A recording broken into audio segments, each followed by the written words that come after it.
hello दोस्तों, आज तो आप उठी फोन का बात करूँ हूँ का ठाड़ पड़े रही है भैया मोर तो बोलिया मोरिया ने बारे भालो को हो ऐसा बाबरा वेगा उठे भाला परा दुकान बीजी गोटम नहीं करे चालू कर रही है न वहाँ पे अटे ये भटको रही है सलीम भाई भाला परा ये तो उठे बाद वेगी वेगी चाह पिए रही है भाला परा सुस्किया ले रही है પછી દુકાન આવી પ્રભુ ભાલા પરા બાબરા બાબરાને ઠાલ લાગી રહી તો ખુદે ભાલા પરા તાવડે તાપે રહી પાલે ભાલો કહો કાલો ઘોડો हुआ है पर थोड़ी जगह भालो ओहो ये तो मैं राजसा बैठा भाला परा राजसा मुंडी देखो भाई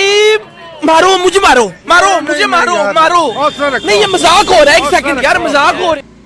પછી દુકાન માં આયા ઠાકુર સાહેબ ભાલાપરા અને મળ્યા મળે કરીને ભાલાપરા વાતચીત કીધી એ આયે તો મોબાઈલ બીજો હાવલ કરાવવા પછી મોબાઈલ બીજો કીધું હાવલ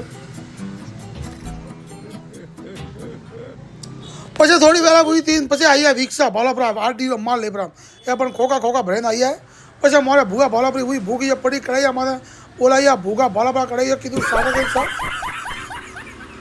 પછી રાત્રે ભાલા તાપણી બીજો કરે પણ ભાલા ઠાર ઘણી લાગે તાપરિયા ભાલા सब भेला वे